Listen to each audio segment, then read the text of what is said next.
Have any of you ever experienced change? Well, I'm going to go on a limb here and assume that each and every one of you has. Whether it's a change in the people you hang out with, or a change in your bedtime, or whether it's a bigger change, like a change in your teachers from year to year in school, or even the moving, change can spark a wide range of feelings, from discomfort or fear, all the way up to controversy and conflict. And changes occur in every aspect of life. But the place that changes occur most and cause the most amount of controversy is in sports. And over the last few years, several new rules were implemented in sports. And a few sports affected by recent rule changes include baseball, football, and hockey. Today, baseball will be the first that we talk about. And in baseball, the change was over the types of bats that were allowed to be used. And used to, we wouldn't have to worry about this because they're used to, you could only use wood bats because that's all there was. But then they started developing metal bats and advertising them just as the bigger the better. And bigger the better is definitely better for the batter, but not for the pitcher, because even with wood bats, if the ball is hit straight at the pitcher, he barely has any time to get out of the way. But now with metal bats, that time is decreased even more.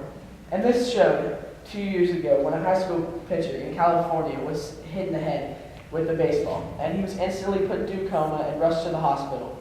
And the doctors had to remove the 6-inch portion of his skull so his brain could continue swelling.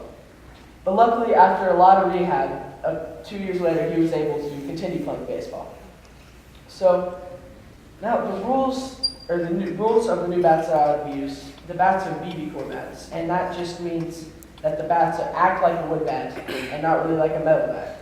And many people say this draws away from the speed of the game, because whenever you're young, the game is slow anyway, it's not that high scoring. But then this was good for college, because for many years college baseball has wanted to make it more like the pros and use wooden bats. And since these bats act like wooden bats, that was a good thing. The next sport we'll talk about today is football. And the rule that was changed in football was about a long time tackling. And this was over helmet-to-helmet collisions and spearing. And the reason these two types of hits aren't allowed anymore is because they can cause concussion, paralysis, or even death. And at all levels, players can be penalized or even thrown out of the game for a hit like this. And at the pro level, players can even be fined. And a lot of people, players, coaches, and fans, disagree with this rule and say it takes away from the intensity of the game. But what I believe is that if it can cause these things, that we shouldn't have to worry about the intensity. We should be more concerned about that. And this is a great example of a helmet-to-helmet hit, where the ball carrier is actually hit on both sides on his helmet by other players' helmets. And what's happening right now is his brain is hitting the sides of his skull, and that's causing concussion and even death. And then this is a great example of spearing, where number 52 went in for a hit head down on the ball carrier. And that is what can cause paralysis or even death. And it's not only harmful to the player who hits with his head down, it's also harmful to the person being hit, because if they get hit in the side or the back or even in the stomach, it can cause internal bleeding and even organ failure. Alright, the third rule change that we're talking about is in hockey. And this rule change wasn't very recent. And because a long time ago, goalies and players didn't have to wear masks or helmets. And then the rule was changed to where players had to wear masks and goalies had to wear helmets with a built-in mask.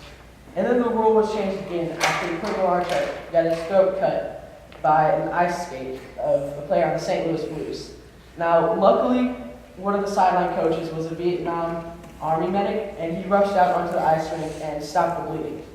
And he saved that man's life. And now, players and goalies both have to wear masks and helmets, and goalies have to wear neck guards.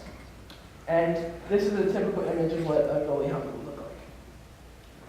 And now, rule changes and changes in sports are a great analogy for changes in life, such as drunk driving. Used to, there was no limit on the amount of alcohol you could consume and then drive. And then a rule was changed, and now there's a set limit about that. But whenever you're drunk, your vision is impaired a little bit and your reflexes are slowed. So whenever you're in the car and somebody stops in front of you or cuts you off, you won't have the reaction time to stop without hitting them, hurting yourself and the people in the other car, and even causing death. And also, wearing your seatbelt is another rule that hasn't always been in place. Because used to, only the people in the front seat had to wear the seatbelt. But now, all the people in the car have to wear their seatbelt. And many people disagree with this and say it's a violation of their First Amendment rights, and they should be able to decide whether they're going to fly through the windshield if they get in a wreck or be secured in place because of their seatbelt. But this was definitely for safety, and I believe people should agree with it. And then I think Mark Twain had it right when he said the only people that like change are wet babies. And let's face it, change makes all of us a bit uneasy, but change is a part of life, and most changes are put in place to make it better. Thank you.